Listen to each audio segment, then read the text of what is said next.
Hello मेरे रटूरो, कैसे हो आप लोग। तो आज के क्लास में हम लोग स्टार्ट करने जा रहे हैं रिवीजन फॉर फिजिक्स फॉर 2023। 23 में आपका फिजिक्स में कौन कौन से क्वेश्चंस आने वाले हैं उस पे हम लोग आज लेक्चर बनाने वाले हैं। और ये सीरीज स्टार्ट होगी टोटल 30 डेज। 30 डेज में पूरा चैप्टर 12 का ऑब्जेक्टिव, सब्जेक्टिव और साथ में न्यूमेरिकल्स जो कि सिर्फ बोर्ड एग्जाम में आते हैं उस पे हम लोग डिस्कस करेंगे। ये तीसों दिन आपको कंटिन्यू वीडियो आते रहेंगे, ठीक है। और आप मेरे साथ कसम खाओ कि आज के वीडियो में मैंने 10 क्वेश्चंस लिए हैं। ये 10 के 10 क्वेश्चन शॉर्ट टाइप क्वेश्चंस है। ये 10 के 10 क्वेश्चंस आपको आज के आज याद कर लेने हैं। अगर ये 10 क्वेश्चंस आप आज याद कर लेते हो, फिर कल 10 या 5 जो भी क्वेश्चंस बनेंगे हम लोग वो करेंगे। और वो आप मेरे पे छोड़ो, हमें खत्म करना है 30 दिसंबर या 31 दिसंबर तक टोटल फिजिक्स और केमिस्ट्री। साथ में मैथ का जो वीडियो है वो आपको कॉन्सेप्ट सॉल्यूशन एकेडमी वाले चैनल पर दिया जा चुका है, अपलोड डेली हो रहा है या हो भी चुका है। उसका जो भी लिंक है वो मैं आपको नीचे में लिख दे रहा हूं। दोनों चैनल एक ही है भाई, दोनों इंस्टीट्यूट एक है, खालिद सर और हम सर दोनों सर एक ही हैं, ठीक है। तो ये मत समझना दोनों अलग अलग चैनल नहीं है, दोनों सेम चैनल है। कॉन्सेप्ट सॉल्यूशन एकेडमी का वो ऑफिशियल चैनल है और ये मेरा अपना पर्सनल चैनल है, बट एक है। अब बात ये होती है कि आपको हमारे साथ कसम खानी होगी। कसम खाओ, ब्लड वाला कसम खाओ, हाथ चीर के ब्लड कसम खाओ, कसम खाओ कि आज जो वीडियो अपलोड हुई है उसमें जो 10 क्वेश्चंस हैं वो 10 के 10 क्वेश्चंस हमें आज के आज याद कर लेंगे, ठीक है। क्योंकि देखिए ऑफलाइन इंस्टीट्यूट वाले जितने भी बच्चे हैं उनके लिए भी ये वीडियो काम कर रहा है और वो मेरे पास हैं। मैं तो उनको मार के पीट के जैसे भी होगा मैं तो उनको तैयारी करवा दूंगा। और यही बहुत बड़ा, अभी अगर आप सीरियस होकर ये काम कर लो, क्योंकि आप तो वर्चुअल क्लास में बैठे हुए हो, तो आपको थोड़ी सी ये चीज समझनी होगी, अपने आप को थोड़ी सी जिम्मेवारी। देखो वर्चुअल क्लास में बैठे हो यानी आप जिम्मेवार हो। अगर ये वीडियो देख रहे हो तो डेफिनेटली है कि आप जिम्मेवार हो, आप रिस्पॉन्सिबिलिटी ले रहे हो, आप बहुत सीरियस हो अपने एग्जाम को लेकर के। तो डेफिनेटली मुझे ज्यादा कहना नहीं है, आपको कंटिन्यू हमारे इस सीरीज को रिवीजन ऑफ बिहार बोर्ड जो है, जिसमें आपके केमिस्ट्री और फिजिक्स के सभी questions short type, long type और ऑब्जेक्टिव, ये सब के वीडियो कंटिन्यू अपलोड होंगे, एवरीडे अपलोड होंगे। बात समझ में आई। अगर आपने पूरी साल भर कुछ भी नहीं पढ़ा है उससे कोई फर्क नहीं पड़ता है। ये 30 दिन हमको दे दे ठाकुर, हमको दे दे ठाकुर, 30 दिन हमको दे दे। ये 30 दिन अपनी जिंदगी आप फिजिक्स, विज्ञान और कॉन्सेप्ट सॉल्यूशन एकेडमी के नाम कर देते हैं तो यकीन मानो रिजल्ट आपका वन ऑफ द बेस्ट होने वाला है। क्योंकि हमारे यहाँ से बच्चे बिहार टॉपर नहीं होते हैं, बट बिहार टॉपर के बच्चे को भी इतना परसेंटेज नहीं होता है कि हमारे यहाँ के बच्चे को पीछे कर पाए, ठीक है। इस बार जो 2022 का जो बिहार टॉपर था उसकी जो परसेंटेज थी उससे 2% कम थी हमारे यहाँ के टॉपर की, ठीक है। हमारे यहाँ के बच्चे को मैथ में 100 आउट ऑफ 100, फिजिक्स में 98, केमिस्ट्री में 96, बट मात कहाँ खा जाते हैं, मात खा जाते हैं हिंदी और इंग्लिश में। तो आपको भी अपनी हिंदी और इंग्लिश पे भी फोकस करना है। बात समझ में आई। अब देखो 94, 92%, 2% का जो ये आपका डिफरेंस आ रहा है, यानी कि टोटल 10 नंबर, मात्र 10 नंबर हमारे टॉपर, हमारे इंस्टीट्यूट के टॉपर और बिहार टॉपर में 10 नंबर काम करता है। हाँ टॉप 10 में जरूर है, टॉप 10 में जरूर है। आई थिंक टॉप 10 नहीं देता तो 1, 2, 3 है, टॉप 5 में जरूर होंगे वो बच्चे, हमें नहीं पता, उसका पूरा लिस्ट हमें नहीं मिला। बट जिला टॉपर हर साल होते हैं। 2017 से 2015, हाँ 2017 से कंटिन्यू मधुबनी में सिर्फ और सिर्फ जिला टॉपर हमारे यहाँ के बच्चे जिला टॉपर में रहते हैं। कभी फर्स्ट पोजीशन, कभी थर्ड पोजीशन, कभी सेकंड पोजीशन, कभी फोर्थ पोजीशन, लेकिन टॉप 5 में हमारे बच्चे रहते हैं।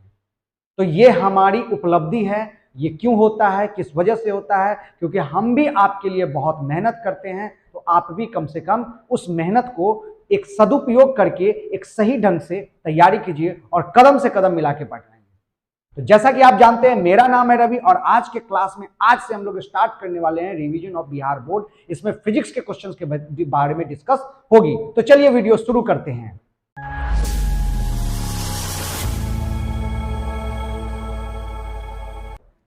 चलिए आज का हमारा फर्स्ट क्वेश्चन है right necessary condition for total internal reflection of light. Total internal reflection of light की नेसेसरी कंडीशन क्या है, क्या क्या कंडीशन है उसके बारे में।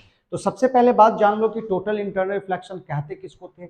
जब लाइट रे डेंसर मीडियम से रेयर मीडियम में ट्रैवल करेगा। याद रखना नेसेसरी कंडीशन पहला तो यही होगा कि लाइट रे मस्ट भी क्या होनी चाहिए, डेंसर टू रेयर। तो जब लाइट रे डेंसर टू रेयर ट्रैवल करेगा तो जिस इंसिडेंट एंगल पर रिफ्रैक्टेड रे 90 डिग्री का एंगल बना लेगा उसको हम लोग बोलते थे क्रिटिकल एंगल।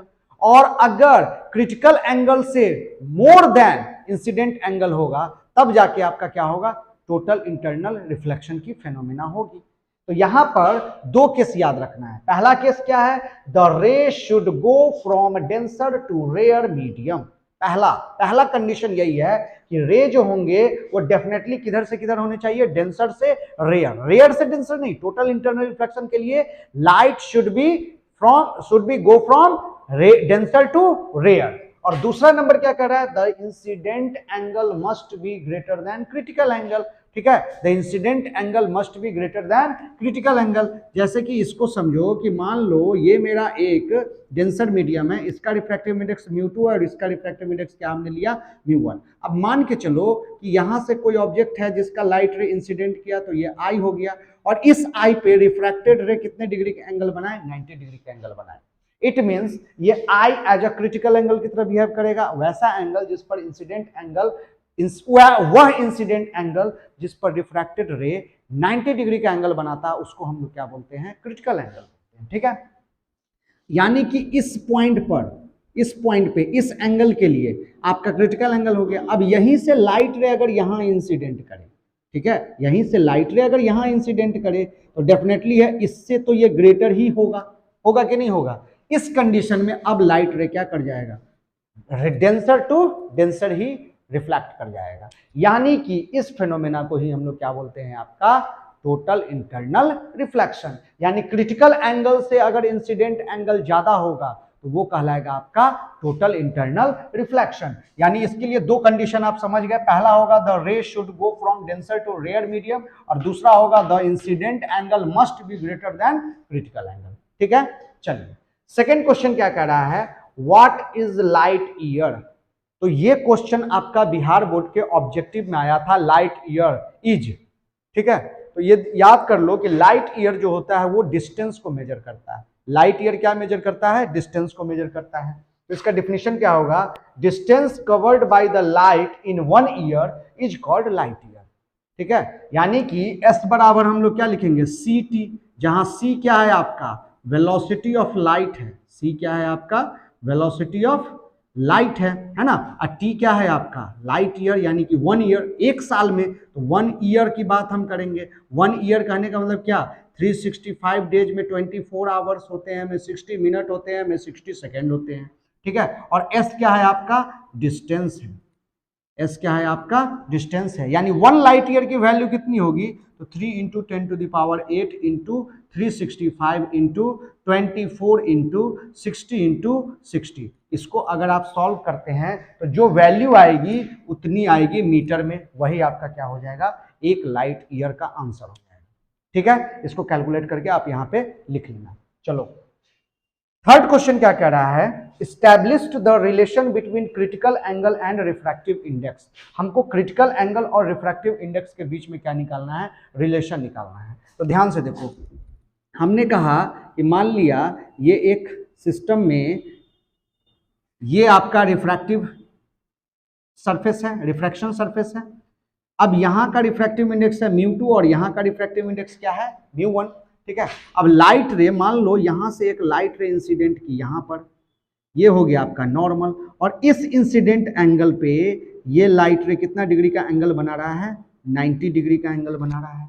यानी कि यही एंगल आपका क्या कहलाएगा, क्रिटिकल एंगल। उसको हम लोग IC से डिनोट करते हैं। तो अगर क्रिटिकल एंगल की डिफिनीशन हमको लिखना हो, क्रिटिकल एंगल का अगर हमको डिफिनीशन लिखना हो तो हम लोग क्या लिखते हैं, it is the incident angle, it is the incident angle at which refracted angle makes 90 degree to the normal, it is the incident angle at which refracted angle makes 90 degree to the normal. जिस incident angle पे 90 degree refracted angle 90 degree का होगा वही angle क्या कहलाएगा, वही incident angle क्या कहलाएगा, क्रिटिकल एंगल। ठीक है, तो चलो यहां से हम लोग यूज करते हैं from Snell's law. From Snell's law क्या था स्नेल्स का नियम, साइन आई बटा साइन आर। ध्यान से देखिए, मैंने आपको लास्ट क्लास में ऑप्टिक्स के वीडियो में बता रखा है, अगर जब भी इस तरह से देखना हो तो आई के सामने कौन सा रिफ्रैक्टिव इंडेक्स है, μ1, और आर के सामने में कौन सा रिफ्रैक्टिव इंडेक्स है, μ2। तो यहां पे हम लोग क्या लिखेंगे, साइन आई बटा साइन आर। आर की जगह पे क्या है, तो यहां पे हम लोग लिख सकते हैं here I is equal to हो गया आपका I C, R is equal to हो गया आपका 90 डिग्री। तो क्या हो जाएगा आपका यहाँ पे sine I C divide by sine 90 degree is equal to कितने हो जाएंगे, μ1 डिवाइड बाई μ2। तो इसे हम लोग क्या लिख सकते हैं, sine I C is equal to μ1 divide by μ2। If μ1 is equal to 1 हो और μ2 इज इक्वल टू μ हो, then therefore sine I C is equal to हो जाएगा 1 बट्टा μ। यही है आपका क्रिटिकल एंगल और रिफ्रैक्टिव इंडेक्स में रिलेशन, यही है आपका क्रिटिकल एंगल और रिफ्रैक्टिव इंडेक्स में रिलेशन। फटाफट इसका स्क्रीनशॉट ले लीजिए, या फिर आप पॉज करके वीडियो को पॉज करके आप इसको कॉपी में लिख लीजिए। याद कीजिए, इसको कॉपी में लिखना है, स्क्रीनशॉट लेके मोबाइल में नहीं रखना है, इसको कॉपी में लिखना है और आज के आज इसको याद करना है और काफी लिखना है। याद करने के बाद इसको कंटिन्यू लिखना है, एकदम इतना लिखो, लिखते लिखते लब हो जाए। मतलब रोटोमैकेड था, यहाँ पे इतना लिखो ना कि ये एकदम दिमाग से हटे ही नहीं। समझ में आया, मतलब लिख लिख के फाड़ दो, एकदम कॉपी वॉपी जो फाड़ना है फाड़ दो। ठीक है, चलिए इसका स्क्रीनशॉट ले लीजिए। अब हम क्वेश्चन नंबर 4 और 5 की बात करेंगे। 4 नंबर कह रहा है explain the cause of dispersion of light. आखिर डिस्पर्सन ऑफ लाइट का कॉज क्या है, डिस्पर्सन ऑफ लाइट का कॉज क्या है। तो देखो डिस्पर्सन ऑफ लाइट होता क्या है, याद करो, ये आपका एक प्रिज्म होता था, उस प्रिज्म में एक व्हाइट लाइट रे आती थी और व्हाइट लाइट रे इस प्रिज्म के अंदर स्प्लिट करता था 7 कंस्टिट्यूएंट कलर में, 7 रंगों में विभक्त होता था। याद आया, और ये 7 रंग क्या होते थे, सबसे नीचे होता था वायलेट और सबसे ऊपर में होता था रेड, जिसको हम लोग विबग्योर कहते थे। क्या बोलते थे, VIBGYOR, VIBGYOR, VIBGYOR. Violet, indigo, blue, green, yellow, orange और रेड। रेड होता था सबसे ऊपर टॉप पे और वायलेट होता था सबसे नीचे बॉटम पे। तो ये 7 कलर में टूटते थे। तो इसके पीछे जब स्टडी किया गया कि आखिर क्यों ये 7 कलर में क्यों टूट रहे हैं, इसके पीछे का रीजन क्या है, तो क्या देखा गया कि ये सब कलर का जो रिफ्रैक्टिव इंडेक्स होता है वो अलग अलग होता है। सारे कलर का रिफ्रैक्टिव इंडेक्स क्या होता है, अलग अलग होता है, और इन सब का रिफ्रैक्टिव इंडेक्स अलग अलग होता है। तो एक डेविएशन का रिलेशन बना हुआ है रिफ्रैक्टिव इंडेक्स के साथ, delta is equal to μ-1 into A. Delta is equal to μ-1 into A, जहां डेल्टा क्या है आपका एंगल ऑफ डेविएशन या डेविएशन एंगल बोलते हैं, और म्यू क्या है आपका रिफ्रैक्टिव इंडेक्स है। डिफरेंट कलर का रिफ्रैक्टिव इंडेक्स अलग अलग होता है। रेड का अलग होता है, वायलेट का अलग होता है, इंडिगो का अलग होता है, ब्लू का अलग होता है, ऑरेंज का अलग होता है, येलो का अलग होता है, रेड का अलग होता है। याद रखिएगा, येलो जो होता है वो रेड का रिफ्रैक्टिव इंडेक्स और ब्लू का रिफ्रैक्टिव इंडेक्स को ऐड करके बाई 2 कीजिए, यानी उसका मीन निकालिए, वो जो वैल्यू आएगा वो येलो का होता है। ठीक है, याद रखना है कि mu Y is equal to mu R plus mu भी डिवाइड बाय 2, यानी कि येलो को जो है वो मीन कलर बोला गया है। येलो को क्या बोला गया है, मीन कलर बोला गया है। तो ये क्वेश्चन कह रहा है कि explain the cause of dispersion of light. तो हमने क्या लिखा, when a white light are passing through a prism it split into its 7 constituent colour, this phenomena is called dispersion of light. ठीक है, डिस्पर्सन ऑफ लाइट को हमने समझा दिया। अब कह रहा है कि dispersion of light depends upon refractive index of colour. Cause पूछ रहा है तो हमने कॉज लिख दिया कि ये किस पर डिपेंड करता है, रिफ्रैक्टिव इंडेक्स पर।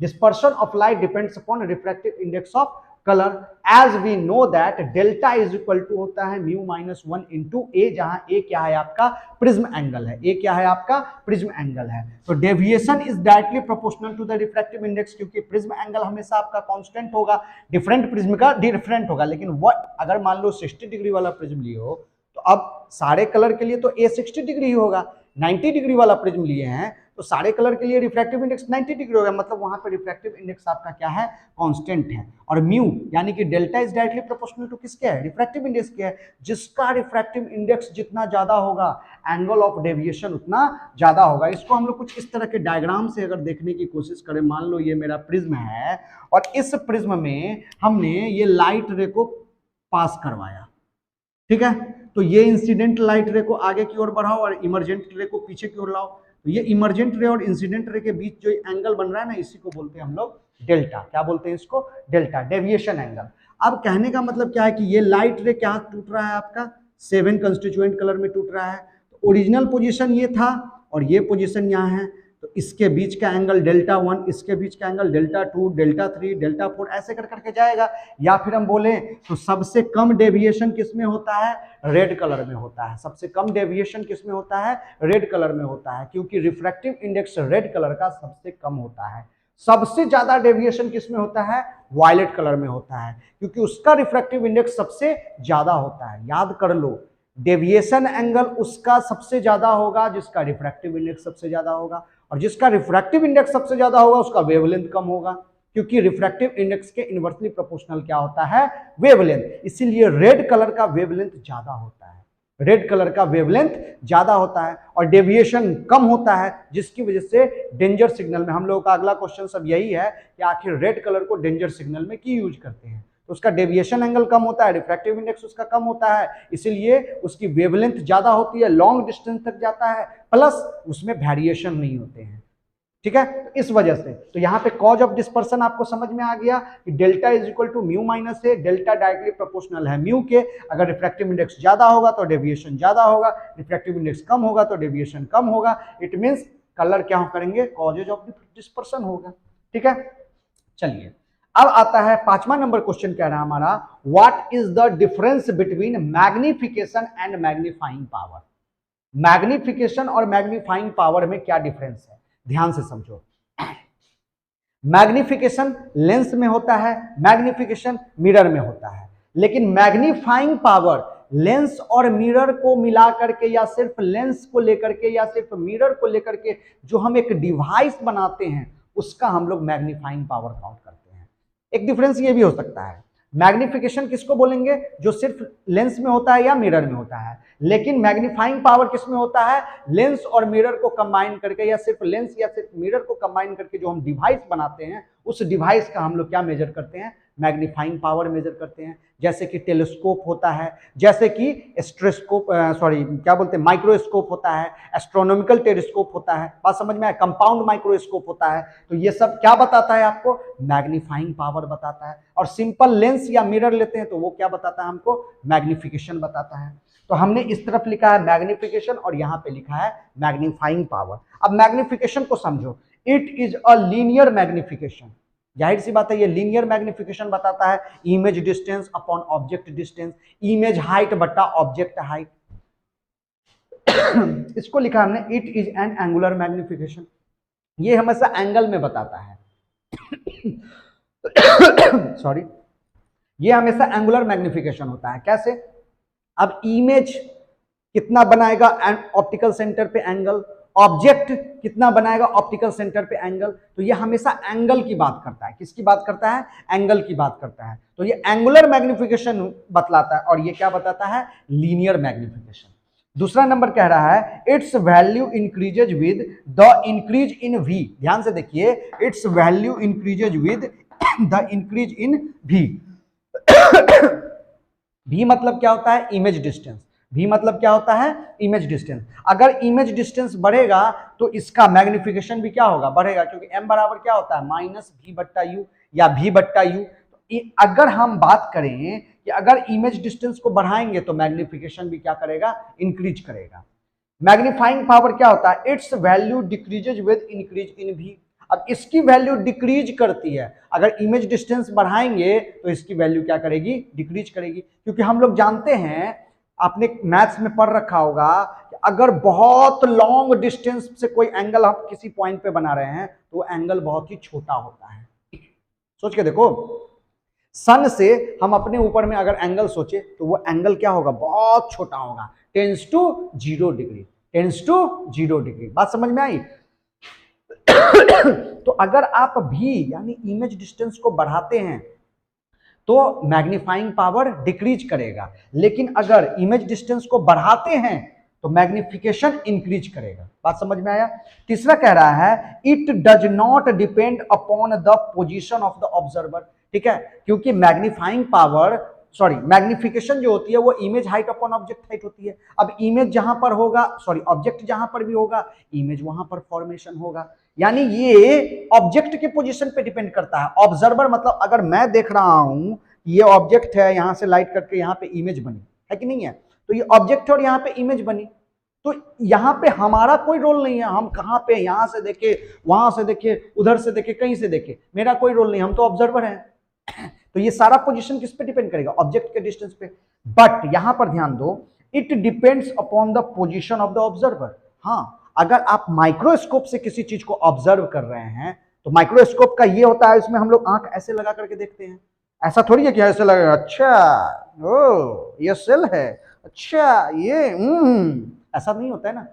किसी भी चीज को माइक्रोस्कोप से देखने के लिए हमको क्या होता है, आंख को पूरा उसके अंदर में चिपकाना पड़ता है, तब जाके हमें पता चलता है कि क्या है नहीं है। बात समझ में आ रही है? तो क्या ऑब्जर्वर के पोजीशन पे डिपेंड करेगा कि नहीं करेगा? ऑब्वियसली सी बात है, ऑब्जर्वर के पोजीशन पे डिपेंड करेगा।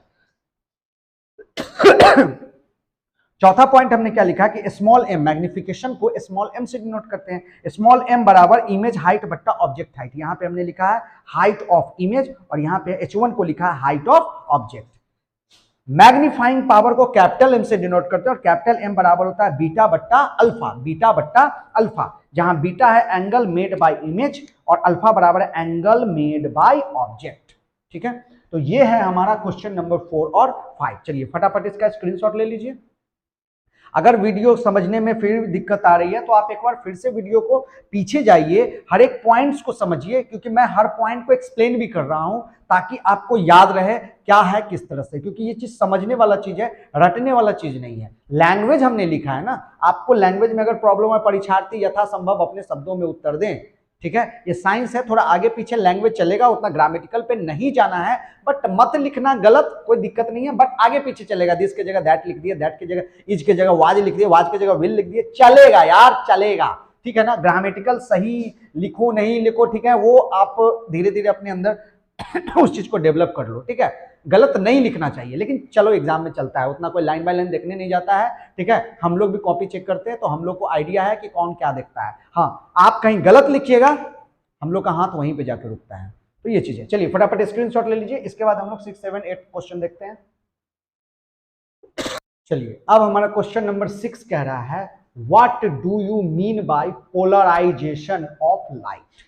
आखिर पोलराइजेशन ऑफ लाइट में आप क्या समझते हैं? तो देखो, एक टूरमैलिन क्रिस्टल का एक मैटर होता है और उससे जब हम लोग व्हाइट लाइट एक व्हाइट लाइट रे को पास करवाते हैं तो होता क्या है कि व्हाइट लाइट रे जब टूरमैलिन से पास नहीं करता है तो सभी डायरेक्शन में XYZ सभी डायरेक्शन में वो ट्रैवल करता है, लेकिन जैसे ही वो टूरमैलिन क्रिस्टल से पास करता है तो उस क्रिस्टल की ऐसी बनावट होती है कि वही लाइट को वो पास करने देता है जो टूरमैलिन क्रिस्टल का प्लेन होता है, उसके परपेंडिकुलर वाले लाइट को वो पास करने ही नहीं देता है। यानी कि टूरमैलिन क्रिस्टल से जो लाइट रे पास होती है वो आपकी फुल्ली पोलराइज्ड लाइट होती है, वही प्लेन लाइट होती है जो कि टूरमैलिन क्रिस्टल के प्लेन को फॉलो करता है। यानी कि वो सारी लाइट एक प्लेन में होती है, सारी लाइट क्या होती है, एक प्लेन में होती है। इस लाइट रे को हम लोग क्या बोलते हैं, पोलराइज्ड लाइट बोलते हैं, और यही फेनोमेना क्या कहलाता है, पोलराइजेशन। तो हमने इसी को लिखा है when a natural light comes out from tourmaline crystal its nature is not same as it was before entrance. इसका नेचर जब इंट्रेंस करता वैसा नहीं रहता है। There is change in intensity, उसकी इंटेंसिटी चेंज करती है, क्योंकि जाहिर सी बात है अगर इस रूम में मैं 10 लाइट जला दूं तो ब्राइटनेस बढ़ जाएगी। इंटेंसिटी का मतलब क्या होता है? ब्राइटनेस, ब्राइटनेस बढ़ जाएगी। और वही अगर मैं 4-5 लाइट को बंद कर दूं तो ब्राइटनेस घट जाएगी। तो यहां पर क्या हुआ कि लाइट रे जब टूरमैलिन क्रिस्टल से पास किया, तो टूरमैलिन क्रिस्टल से पास करने के बाद वहां पर कुछ लाइट रे तो वो जो उसके परपेंडिकुलर डायरेक्शन में लाइट थे वो सबको तो उन्होंने जाने ही नहीं दिया। सिर्फ और सिर्फ कौन से लाइट गए? छना कर, एकदम छन कर कौन से लाइट गए? प्लेन पोलराइज लाइट गए। जो उसके प्लेन में लाई की है वही प्लेन पोलराइज लाइट गए। तो जाहिर सी बात है बाकी लाइट रे को तो उसने पास ही नहीं होने दिया, तो इंटेंसिटी क्या करेगी? डिक्रीज करेगी। The light emitted is not symmetrical about direction of propagation, ठीक है। their vibration are confined in a plane normal to the direction of propagation.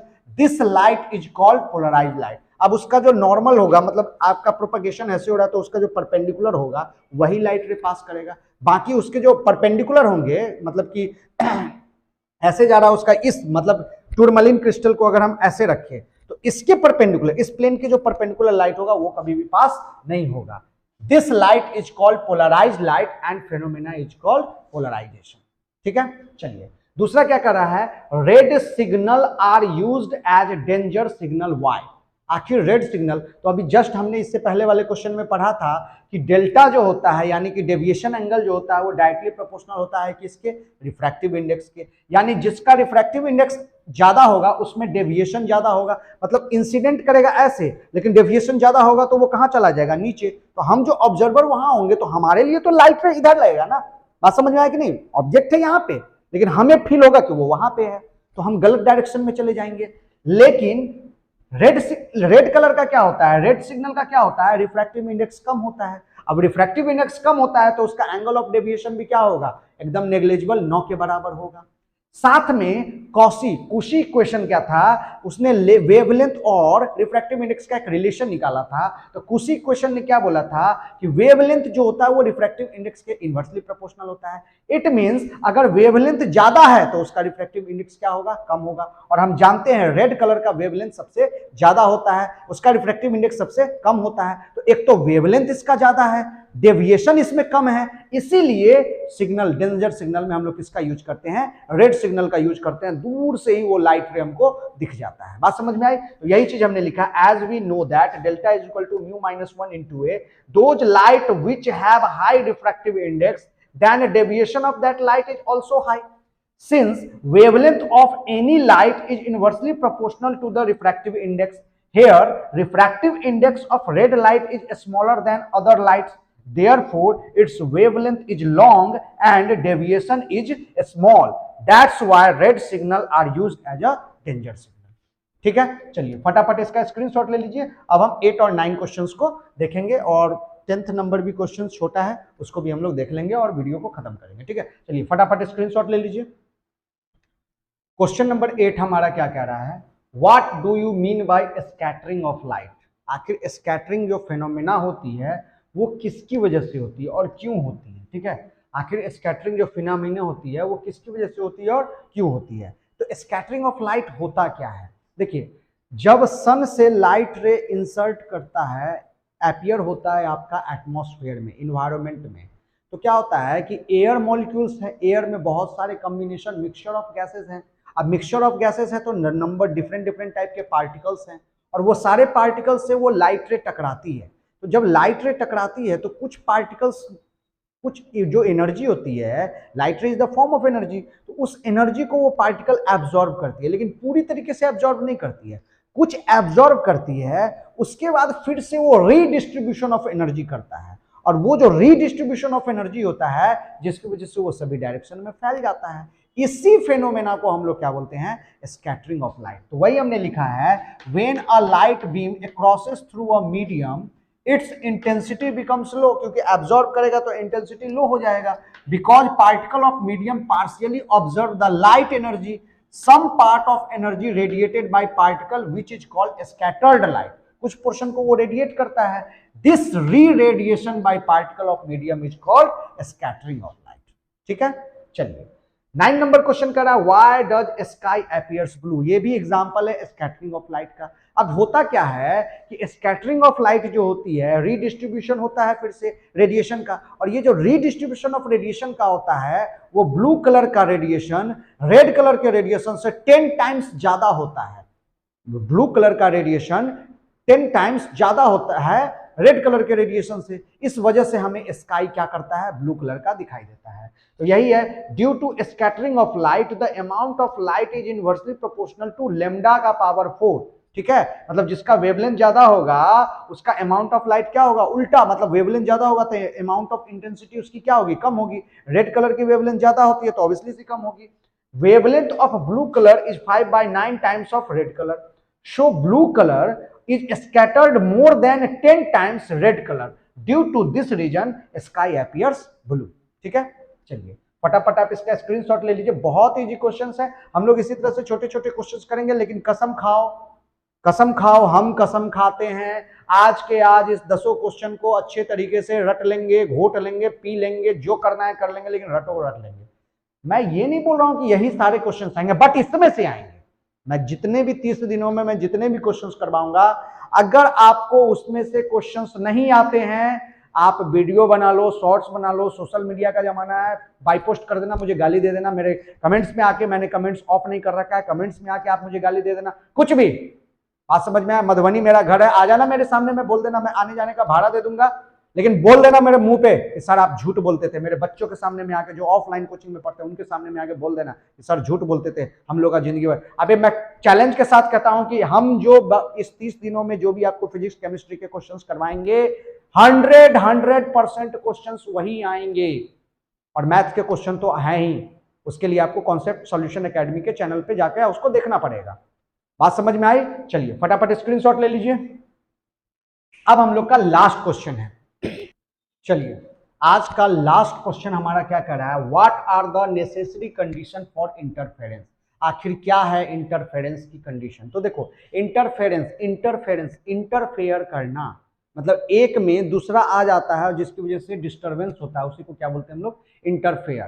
तो इंटरफेरेंस होता क्या है, जब दो वेव्स एक दूसरे से मिलते हैं, एक दूसरे पे ओवरलैप करते हैं, तो उसी को क्या बोलते हैं हम लोग, इंटरफेरेंस बोलते हैं। और हम लोग ऑप्टिक्स का जो वीडियो कर रहे हैं उसको भी कंटिन्यू करेंगे, तो वहां पे भी हम लोग देखेंगे इंटरफेरेंस दो टाइप के होते हैं, constructive interference, destructive interference and something आएंगे उस पर। तो अभी यहां पर कर रहा है कि आखिर कंडीशन क्या है इंटरफेरेंस का, आखिर कौन कौन से कंडीशन में इंटरफेरेंस हो सकता है। तो देखो एक ये वाला और एक ये वाला, बस यही दो कंडीशन है। बाकी ये दोनों तो हम सिर्फ इस तरीके से लिख दिए हैं क्योंकि हमको पॉइंट बढ़ाना था तो लिख दिए हैं। पहला कंडीशन मोनोक्रोमेटिक होना चाहिए। मोनोक्रोमेटिक मतलब सिंगल लाइट होना चाहिए। अगर रेड लाइट है तो रेड लाइट ही होना चाहिए, ये रेड लाइट, ये रेड लाइट। सोर्स चाहे तुम 2 लो, 3 लो, 4 लो, लेकिन होने क्या चाहिए, रेड लाइट, या होने क्या चाहिए, येलो लाइट, या होने क्या चाहिए, ब्लू लाइट, या होने क्या चाहिए, ग्रीन लाइट। मतलब सभी लाइट्स क्या होने चाहिए, मोनोक्रोमेटिक होने चाहिए। ऐसा नहीं होगा कि एक रेड होगा एक येलो होगा, वो उस पर इंटरफेरेंस काम नहीं करेगा। पहला कंडीशन। दूसरा कंडीशन क्या है, the light source should be coherent. Coherent का मतलब होता है वैसा लाइट की इंटरनल प्रॉपर्टीज अगर देखो तो एम्पलीट्यूड होता है, फ्रीक्वेंसी होता है, उसके बाद वेवलेंथ होता है और इंटेंसिटी होता है। ये 4 चीज होते हैं। तो अगर आपका किसी भी 2 लाइट की ये सब चीज सेम है तो उसको हम लोग क्या बोलेंगे, कोहेरेंट सोर्स बोलेंगे। तो कहने का मतलब क्या हो गया, the source should be coherent, मतलब वेवलेंथ सेम होना चाहिए, इंटेंसिटी सेम होना चाहिए, फ्रीक्वेंसी सेम होना चाहिए और time period same, amplitude same होना चाहिए। ठीक है, एम्पलीट्यूड थोड़ा सा वैरी भी कर सकता है, बट वेवलेंथ, फ्रीक्वेंसी और टाइम पीरियड क्या होने चाहिए, आपके इंटेंसिटी क्या होनी चाहिए, सेम होनी चाहिए। तो 2 light source should be coherent, light should B monochromatic. उसी चीज को हमने दूसरे वर्ड में लिखा है, द फ्रीक्वेंसी और wavelength of wave obtain from 2 source should be equal. Coherent जब लिख दिया तो ये लाइन नहीं लिखना था, बट मुझे पॉइंट बनाने हैं, एग्जाम में नंबर लेने हैं, तो हमने एक पॉइंट और चिपका दिया। क्या लिख दिया, 2 फ्रीक्वेंसी और wavelength of wave obtain from 2 source should be equal. और लास्ट पॉइंट हमने क्या लिखा, both wave should travel in same direction. ऐसा नहीं होगा कि एक ट्रैवल इधर से कर रहा है, एक ट्रैवल इधर से कर रहा है, तो वो फिर आपका कोहेरेंट सोर्स नहीं होगा। और क्योंकि जान ये ऐसे जा रहा होगा तो ये ऐसे जा रहा होगा, दोनों की डायरेक्शन अपोजिट हो गई ना। तो कह रहा है नेसेसरी कंडीशन है इंटरफेरेंस के लिए कि दोनों सोर्स जो होंगे, उस सोर्स में जो लाइट वेव होंगे वो हमेशा क्या होने चाहिए, सेम डायरेक्शन में होने चाहिए। ठीक है, चलिए फटाफट इसका स्क्रीनशॉट ले लीजिए। वेरी गुड, ले लिया। तो आज हम लोगों ने ऑप्टिक्स के 10 क्वेश्चंस को करे हैं और मैं 30 दिन तक optics, ray optics, wave optics, पन्ना ऑप्टिक्स, चिन्ना ऑप्टिक्स, ये ऑप्टिक्स, वो ऑप्टिक्स, तेरा ऑप्टिक्स, मेरा ऑप्टिक्स, सारा कुछ पढ़ेंगे। इलेक्ट्रोस्टैटिक, मैग्नेटिज्म, उसके बाद इलेक्ट्रोमैग्नेटिक इंडक्शन, इलेक्ट्रोमैग्नेटिक वेव्स, उसके बाद एटम्स, न्यूक्लियाई, सेमीकंडक्टर, सभी के शॉर्ट टाइप क्वेश्चंस देखेंगे। फिर उसके इस शॉर्ट टाइप्स के बाद हम लोगों का चलेगा लॉन्ग टाइप, फिर चलेगा ऑब्जेक्टिव, और ये टारगेट है हमारा 30 दिन का। ऊपर वाले से कृपा करेंगे कि 30 दिनों में हमारा ये टारगेट पूरा हो जाए। ये सिर्फ फिजिक्स का नहीं है, आज थोड़ा सा टाइम नहीं बचा इसलिए मैंने केमिस्ट्री का वीडियो नहीं डाला है। कल फिजिक्स के भी वीडियोस आएंगे, डे 2 का जो असाइनमेंट होगा वो तो आएगा ही आएगा, और केमिस्ट्री चलो एक दिन पीछे चल रहा है क्योंकि केमिस्ट्री में कम क्वेश्चन है, 3 या 4 क्वेश्चंस बन रहे हैं, तो वो भी कंटिन्यू आपको आते चले जाएंगे, कल अपलोड होंगे। ठीक है, तब तक आराम से वीडियो में बने रहिए। अगर आपको लगता है कि कोई आपका ऐसा दोस्त है जो पढ़ने में भकलोल है, भकलोल, बहुत साल नहीं पढ़ा, अगर ऐसा कोई फ्रेंड है तो कहिए बउआ कुछ मत पढ़ो, CS एकेडमी फिजिक्स विज्ञान आपके साथ है। आप ये सारे वीडियो उसको शेयर कीजिए, मार मार के पढ़ाइए, कौन के नीचे में धीरे चीज कर, मार मार के पढ़ाइए। ठीक है, मार मार के पढ़ाइए, एकदम पढ़ाइए। बोलिए कि बउआ इतना दिन मस्ती किया, 1 महीना तुम सिर्फ इन लोगों का बात सुन लो, मैं कहता हूं 75% प्लस मार्क्स आ जाएगा उस बच्चे को, लाइफ उसकी सही हो जाएगी। तब तक आराम से वीडियो में बने रहिए। अगर अच्छा लगता है तो वीडियो को लाइक कीजिए, शेयर कीजिए, शेयर तो जरूर कीजिए अपने वैसे फ्रेंड्स के साथ जो डिप्रेशन में जा रहा है, जाता। देखो मेरा एक नाम है, more study more confusion, less study less confusion, no study no confusion. तो हमने क्या किया, अपना एक 30 दिन का एक टारगेट बनाया है, उस टारगेट को मेरे साथ तुम फॉलो करो। मैं 30 दिन में आपको फिजिक्स, केमिस्ट्री, मैथ सब कुछ तैयार करवा दूंगा, एग्जाम का फुल्ली प्रिपरेशन हो जाएगा, टेंशन फ्री हो जाओगे। तो अगर आपको लगता है कि कोई ऐसा है जो डिप्रेशन में जा रहा है, उसको लग रहा है बाप रे क्या पढ़े, उन लोगों के साथ भी ये वीडियो शेयर कीजिए, आराम से वीडियो में बने रहिए। Thank you so much.